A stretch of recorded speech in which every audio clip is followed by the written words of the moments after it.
Wayshawn Parker is about to go off and completely overwhelm the UCLA Bruins in week 1 of the 25 college football season.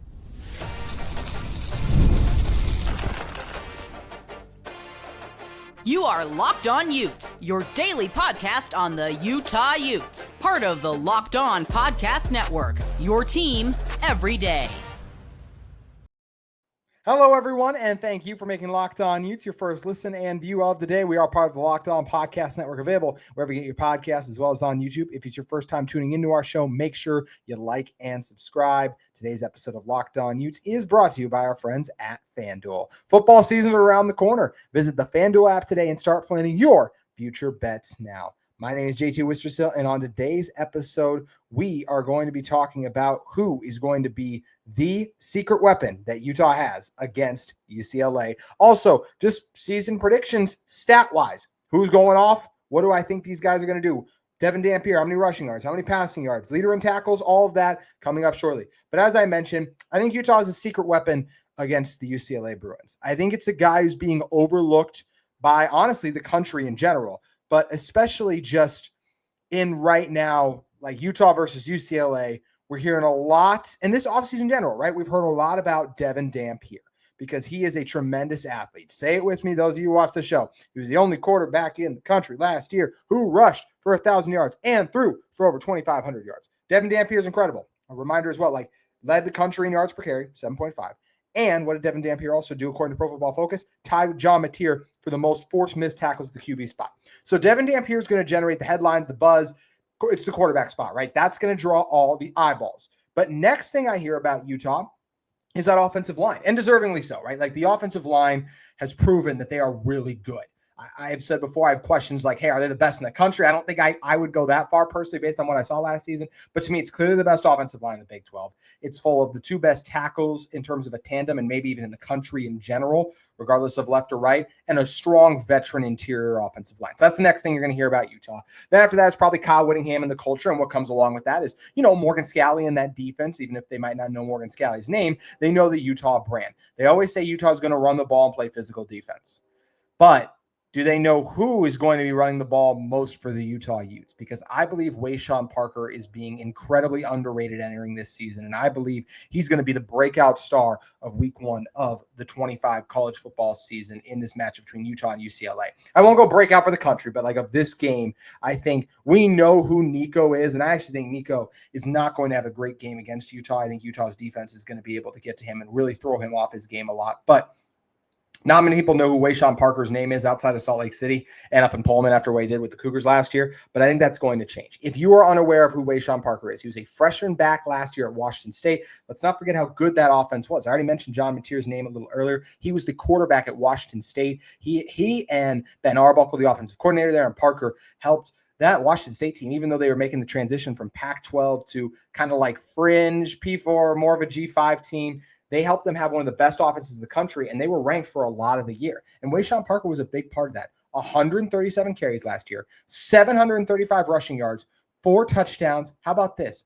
4.5 yards per carry last year for Parker as just a true freshman a season ago. He's not the biggest back, 5'10", 206, but he's explosive, he's physical, and I believe he's going to burst onto the scene this upcoming season. He only had one game over 100 yards rushing last year. That was against Utah State, where he had 11 carries for 149 yards, 13.5 yards per carry, but he was not given the workload that I expect he will be given this coming season. And I also think this too, like he's going to get even more carries. He got 137 last year. I think he's easily going to be at 150 to honestly even close to 200. He only had one game with over 20 carries. I think that's going to change. Maybe it won't just because of how much Utah runs Devon Dampier, but I think Wayshawn Parker, it's going to be hard to keep the ball out of his hands, just like you say that about Devon Dampier, because he is just an absolute beast when he gets the ball in his hands. He can run through you, he can run around you, and he can just dazzle you with cuts, and I think he's going to really boom in this offense. That's a reminder also of his running back coach, Marcotte Tuaya, was with him at Washington State last year. So we're high on Jason Beck because he's coming over with the same coordinator, and it's the same offense, which is obviously that's more of an advantage for Dampier because it's Wayshawn Parker still having to learn a new offense, but it's him with his same running back coach. So they have a great relationship, a great rapport. And we also, what do we always see in college football? There's another reason I just think Wayshawn Parker is going to have a big season, and it starts week 1 against UCLA. Freshman to sophomore year leap. The classic one for Utah I always go to is Spencer Fano. Spencer Fano was fine at left tackle. He even, they rotated him in and out sometimes. And then the following year, and it wasn't just a position switch, but it was also just his growth as a player. He becomes arguably the best right tackle in all of college football. I'm not saying Wayshawn Parker is going to be the best running back in college football, but I think he's going to be a really good back this season. I easily think he's going over 1,000 yards, and I like what Naquari Rogers brings. He's the veteran. I feel like I know what Naquari Rogers is going to be, and I feel like I know what Wayshawn Parker is going to be, and that's an absolute stud for the Utah football team. So how does this relate to week 1 against UCLA? Why do I think Wayshawn Parker is going to be a star in this one? Because I think UCLA is really going to struggle to stop Utah's run game. They're going to try to load the box, but I don't think it's going to matter. It's a new defensive line. It's a new defense, honestly. They lost a lot from last season. They have a couple of – that was the strength of that team down the stretch, and a lot of those guys moved on. It's a new group of linebackers in there. It's a new group of defensive linemen. Deshaun Foster, the head coach, still trying to get his culture and his team, his identity in place after a season last year in which it was rough, and they failed to make a bowl game a season ago. And it's just one of those things that I think they are in for a very hard time trying to find a way to stop this Utah offensive line. I think the gaps are going to be massive, and I think it's just going to be first down run after first down run. I think the push off the line is going to be great. Utah has a massive advantage, once again, the veteran offensive line versus a defensive line that is still going to be learning to play together and has not had a ton of success on the P4 level. There are guys who were helpful players last year, but there is no one on the defensive line even close to the caliber of a Spencer Fano. Gone are the days when Leo Latu was the defensive end a couple of years ago, ended up being a first-round pick to the Colts. Gone are the days of him being on the defensive line. So to me, Wayshawn Parker is going to eat because he's going to be the lead back. He has that ability to make the extra man miss, right? The quarterback's handing the ball off, running back has the ball in their hands. So you're already down a couple guys in terms of blockers for tacklers, right? You want to get a blocker for every man, but you can't always do that. If you want to score a touchdown, you need your running back to break out some of those tackles. And I do believe Wayshawn Parker is capable of that because of that explosiveness, because of the elusiveness, the strong lower body, the quick feet, the strength. And a guy is also determined. He's been quoted this offseason saying, I want to rush for 1,000 yards. I think he gets off to a tremendous start. I think he easily, we'll do game-specific predictions next week. We're going to do those season predictions coming up here. I think he easily goes over 100 yards week 1. I think he clearly separates himself. Some guys are a gamer, and I think Wayshawn is. I think this Utah offensive line is going to feast in the run game. Devon Dampier will get his on the ground as well, too. But I really think Wayshawn Parker will be the guy. We went and talked about Nico. We went and talked about Devon Dampier. But UCLA's defensive line is not ready for the smoke that the Utah Utes are going to bring in the trenches. And Wayshawn Parker is going to benefit greatly because he has the ability. Remember, over 5 yards per carry last year, right? And this is a Utah offensive line. It's going to be blowing guys off the ball. He's going to be probably 2 or 3 yards downfield a lot of times before he's touched. Look out, Big 12 and week 1. It's a Big 10 opponent in UCLA. Wayshawn Parker is coming, and he's going to leave his mark on the 2025 college football season. I believe he's going to be a top 20 to top 15 back this upcoming season, and I think that starts with a monster week 1 performance for Wayshawn Parker. But how is the season going to go for Wayshawn Parker? How's the season going to go for Utah football? Who's going to pop off? Who are the players that are going to absolutely shine? I'm going to tell you what I think Devon Dampier and the rest of the Utah Utes stats will be in 25 in one moment. But first, today's episode of Locked On Utes is brought to you by our great friends at FanDuel. Guys, the wait is over. College football is back this weekend. We got a great matchup, Kansas State, Iowa State, Farmageddon in Ireland, and FanDuel has you covered because you can get in on the action with that game specifically, but also you can look at August 26th because that is officially FanDuel Futures Day, a brand new holiday for football fans who live for the bold predictions and preseason hunches. Just for 24 hours, FanDuel is giving you deals on NFL season predictions. So whether you're just calling your MVP or eyeing a long shot division winner, or you're ready to crown your Super Bowl champ before week 1 even kicks off, this is your moment. You can even parlay your division winner or dark horse. Who do you think is winning MVP? Your Super Bowl favorite? Head over to FanDuel to call your shot today. Visit FanDuel's app today and start planning your future bets now because Futures Day is one day and one day only. FanDuel, you can play your game today. There's been a lot of talk this offseason What will Devon Dampier and Utah football do? Well, I'm here to tell you. On yesterday's show, I said Utah is going to go 10-2. I think they're winning the Big 12 championship game, and I think they're going to the college football playoff. But in order to do that, they're going to need some pretty special seasons. So what I have here are my season predictions for what I think each Utah football player, at least the main contributors, are going to do in the 2025 season. Let's start with the man who's going to draw all the headlines. As good as Wayshawn Parker is going to be, and I said he'll be the breakout star of week one, it's still going to be Devon Dampier, who shines incredibly bright because of the position he plays. And I think he's going to shine incredibly bright all season long. I think he is going to rush for 1,000 yards again.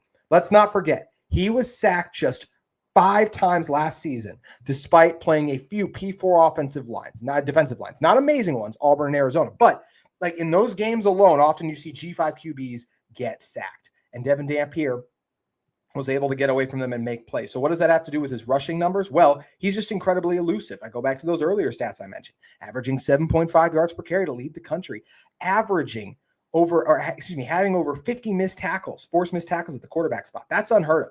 His speed will translate. He just moves at a different pace than everyone else out on the field. He knows when to be smart and get out of bounds. He can be used in the quarterback run game. He's incredibly elusive. He's got great speed and shiftiness too, in some ways similar to that of a running back. To me, Devon Dampier is also going to be a star this college football season. I've already said I think he's going to finish in the top 10 of the Heisman Trophy voting. It's a lofty claim, but I think Devon Dampier can back it up. So we know he's going to be really good with his legs, especially ditto for what we just talked about for Wayshawn. Behind this offensive line, he's going to feast. So how will he do passing the ball?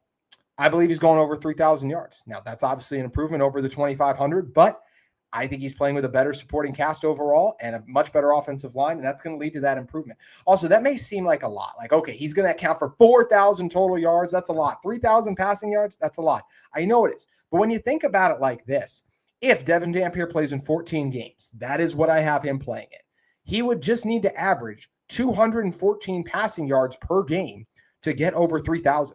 I absolutely think he's going to do that. If you turn on a New Mexico game last season, you will see so often, even on the negative plays, Devon Dampier is towards the bottom of what went wrong. There are receivers who are dropping passes out there. There's offensive linemen that can't hold up.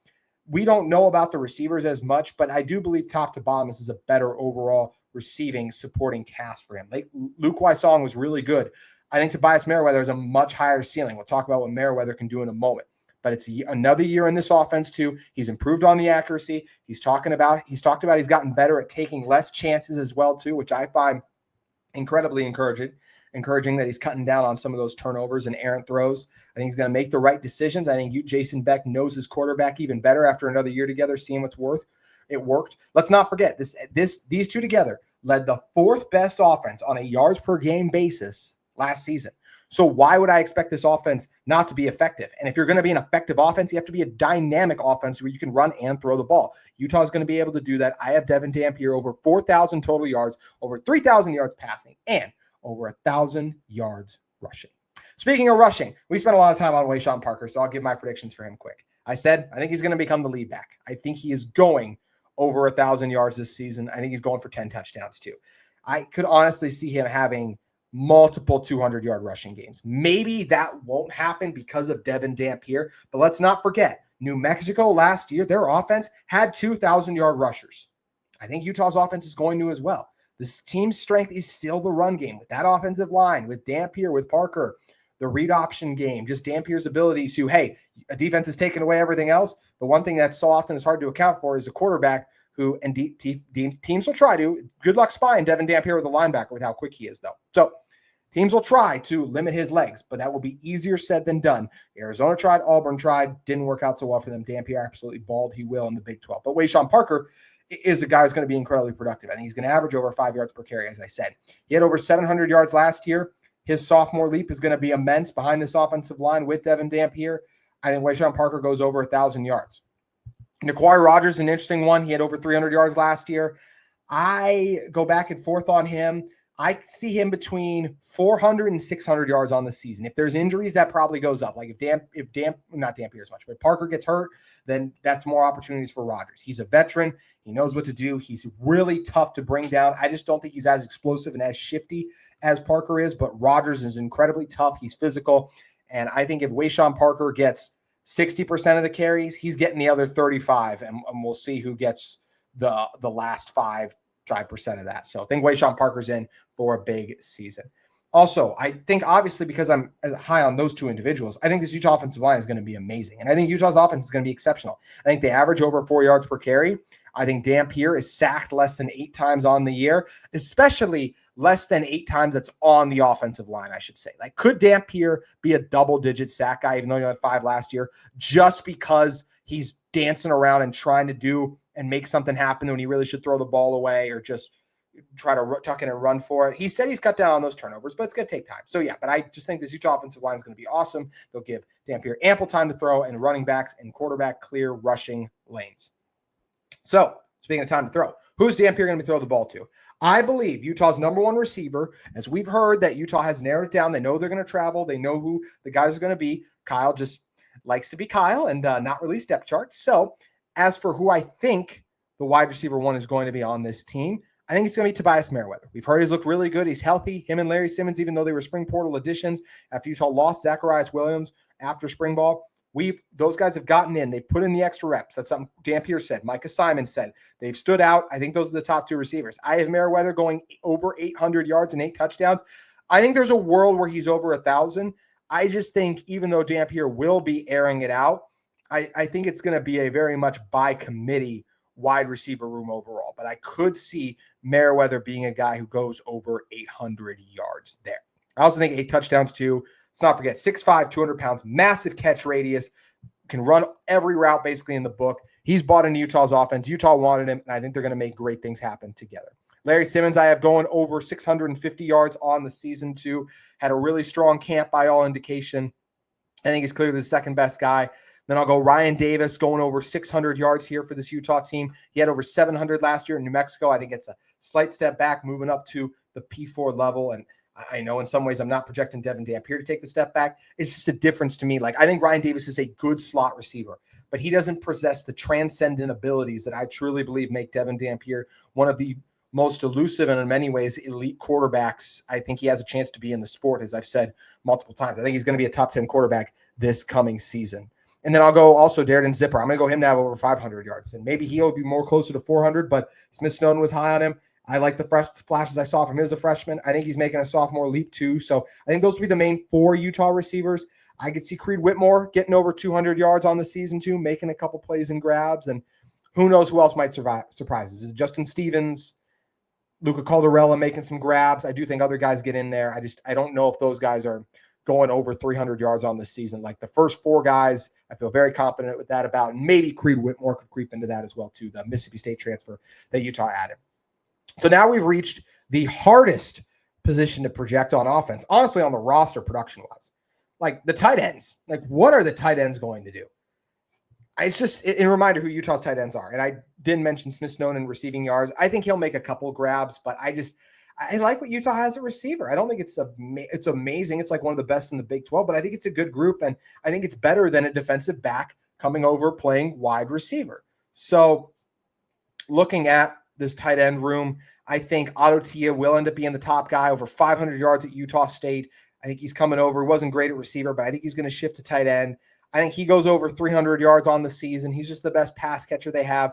Then after that, I think Hunter Andrews goes over 200. He makes a couple of quality catches for this team, but he's still getting his foot under him at the position after originally being a linebacker as a recruit and then a running back and now a tight end here.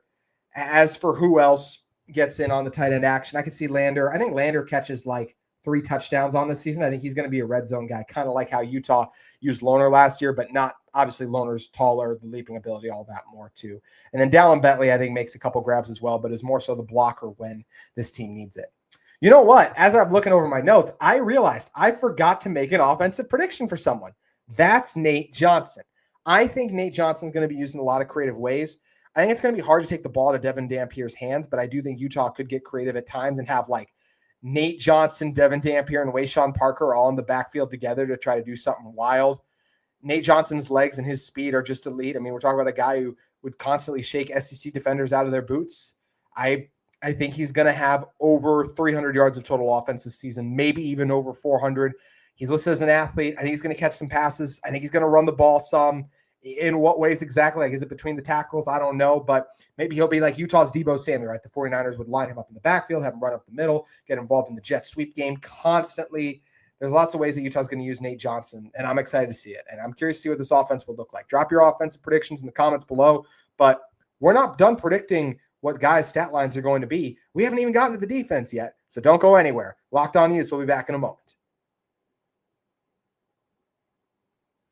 Today's episode of Locked On Utes is brought to you by our friends at Utes. Guys, you've probably heard of Viagra or Cialis. Maybe you even tried them. But if you're looking for something beyond the usual pill, it's time to meet Ute Ready. Ute Ready is a next-gen prescription treatment designed to amplify arousal in the brain and boost blood flow. Unlike the usual pills that can take hours, Ruji's 3-in-1 formula dissolves under your tongue and kicks in fast. On average, in 15 minutes, and effects can last up to 36 hours, so you can stay confident and in control when the moment is right.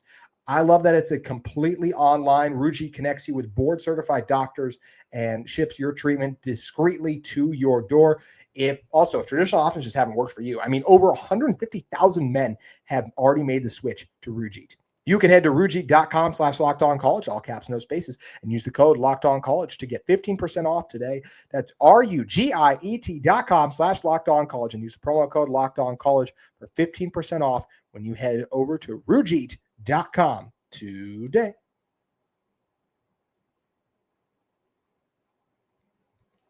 The Utah defense is looking to once again have a great season. They were projected second in the Big 12, they finished second in the Big 12, only behind BYU last season. I've said before, I think they take a slight step back. I think next week maybe I'll do like predictions of where exactly I think Utah's offense and defense will finish in the conference. Right now, I'll say Utah's defense finishes fourth. Maybe that'll creep up to third. And then as for the offense, I think Utah will end up having a top 5 offense in this conference because of that offensive line, because of the special playmakers and the play caller having a 4th best offense on a yards per game basis. I think Utah makes that much of a leap. And there's a lot of good teams in the Big 12, so that'll be saying something. So on defense, let's predict a couple of key stats. On here I have top 5 in tackles, top 3 in sacks, top 3 in picks. Let's start with tackles. I was going back and forth on tackles because Utah might want to use Lander Barton just to blow plays up frequently. He might not be put in a position to make as many tacklers as some linebackers get to be because Utah might want to line him up all over the place and ask him to do different things. But at the end of the day, I said, who's the best linebacker Utah has? It's Lander Barton. And I do think he has a Devin Lloyd type year. I think he leads his defense in tackles. I think he's an absolute monster for the 25 campaign. I think he leads the team in tackles. I could see it being, I think it's going to be over 80. I think he's going to be a man on a mission. I could see it even being higher than that. Like I could see Devon Dampier, Lander Barton with over 100 tackles this season. I don't know if that'll happen because like I said, that Utah might ask him to do different things, but right now I'll go Lander to lead the team in tackles. I'll go Leavani Damuni, the veteran who's been waiting for his opportunity to come back. He's healthy. He's ready to go. He knows the right places, the right spots. His high IQ because of that veteran experience is going to pay out well. And I think is going to play out very well for him. And I think he's going to step up and make a lot of stops. I'll go Rabbit Evans after that. He's going to be a classic Utah safety that's playing in the box, just making things happen behind the line of scrimmage. I think he's going to be a top 5 tackles for loss guy, even though he is a safety, because I just think his speed, his strength, I'm incredibly high on Rabbit Evans. As I've said before, he's probably like my main breakout candidate this year outside of, Devon Dampier, Wayshawn Parker. Like those guys at least did something last year, right? Like Dampier, we said the stats. Wayshawn Parker, we said the stats. Rabbit Evans had nice moments, but he wasn't a week in, week out starter because Utah had Teo and they had Gilman, and Gilman's moved on. So now you have Evans as the guy. I think he's going to be absolutely tremendous. I think he's going to be all over the field. His name's going to pop up on just missed the cut on another list I was going to say at the picks department, but I do think he makes a couple plays. I could see Rabbit Evans being a pick 6 guy this year. I would love that. So we'll see what happens there. After that, Teo Johnson to me is another guy who's getting in on this. I think he's worked really hard this offseason to improve his tackling. To me, that was the only thing his game was missing. He was a really strong safety last year, just had to tackle better. His range all over the field. I think he's a reliable last line of defense for Utah and will still be a top 5 guy in tackles, just blowing plays up frequently. Then after that, I'll go Jonathan Hall. How often does Utah put 3 linebackers on the field, right? That always remains to be seen with how heavy spread the Big 12 is going to be. So I think that's always a question, but I do think Jonathan Hall gets on the field. I think he makes an impact. A physical thumper who got better as the season went on. He provided some memorable hits last season. I think he's going to do so again in 25.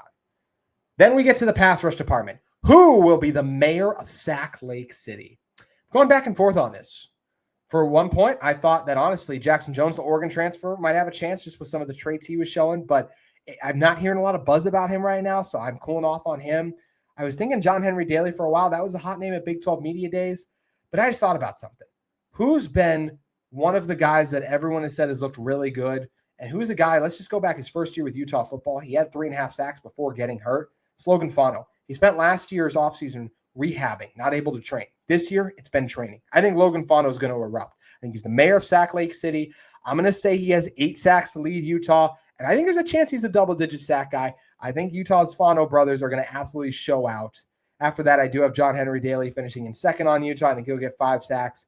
And I have Dallas Vakalaki with 4 sacks right now. I think some other guys get in there. Lance Holtzclaw. We've heard, Paul Fitzgerald. What does he do? We've heard about some other guys. Lander Barton, I could see getting 5 sacks this year on blitzes. Maybe Utah uses DeMooney and he gets home a few times. But I'm just going to go with a defensive tackle who played as a true freshman last year that I think makes a supersized sophomore step in a big way, and I think he has a really strong season coming up. So Vakalaki will be third on sacks for me. After that, interceptions, I'm going Teo Johnson number 1. The eyes, the range, I think it's going to allow him to make a lot of plays. He barely beats out Smith-Stone. I just don't think teams are going to throw Smith-Stone's way a lot, or else honestly I might have picked him to lead it. I just think Teo being the free safety will allow him to roam the field and make those plays downfield. And then narrowly being out Rabbit Evans, I did have Elijah Scooby Davis as the next guy that I think, because how good Smith is, and Davis is probably going to draw the top outside corner assignment, I think Davis is going to do a good job blanketing receivers, and I think he gets 3 interceptions on the season. And still, actually 3 might be a lot. I'll go 2 for Davis. I'll go 3 for Smith Snowden and 4 for Teo. That'll be tough, by the way. I realize as I say this off the top of my head, but because I had them in order predicted, but I should have given a number next to them too. Who's leading Utah in passes defended, passes deflected, whatever? I think it's Smith Snowden. I think he's just going to be lights out. Even though teams won't throw at him a ton, the rare times they do, I think it's going to result in a pass being batted away. As I said, I think Utah's going to have a tremendous season. I have this team in Arlington, 10-2. But let me know in the comments below, what do you guys think the stat lines are going to look like for Utah's top guys on offense, on defense? What's your schedule? What's your record prediction for the upcoming season? Can't wait to get this season underway. We are almost here. The 2025 college football season is right around the corner. We got week 1 this weekend, Farmageddon. Big 12 play gets underway. I'm excited to tune in and watch that game. I think it's going to be absolutely electric and capture the nation just like the one last year did. Dublin is going to be a place where the energy levels are going to be off the charts. Big 12 action starts next week. Utah, UCLA. The reason you watch this show is because you love Utah football. Greatly appreciate all of you. Wait till the very end. And we've all been waiting a very long time for Utah football to be back, and we are almost there. Next week, we'll be breaking down Kyle Whittingham's press conference comments as we get to game week, our schedule shifts, matchup preview with UCLA, a crossover with the host of Locked On UCLA Bruins. There's a lot coming on Locked On Utes. The long wait is over. It's game week next week on Locked On Utes. We can't wait to cover it with you then. If you're in the market for a second listen every day, check out Locked On Iowa State Cyclones. Check out Locked On Kansas State Wildcats. Head over there. Get the rundown on those teams going into Farmageddon. And next week, tune back into Locked On Utes, where we'll be ready to roll talking about the 2025 Utah football season getting underway. Let's go. We'll see you then.